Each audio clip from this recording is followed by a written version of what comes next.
Hello mga lods, magandang gabi po. Magigisa po tayo ng sibuyas, bawang, kamatis para sa ginisang munggo ngayong hapunan. Like and follow at share na rin. Maraming salamat.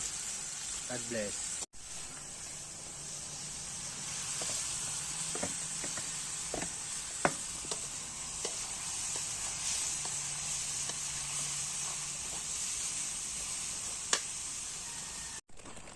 Lalagay na po natin ang chicharon mga lods.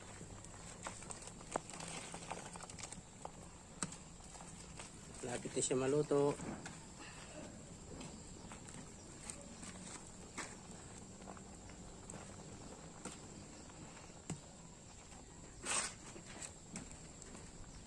Thank you for watching.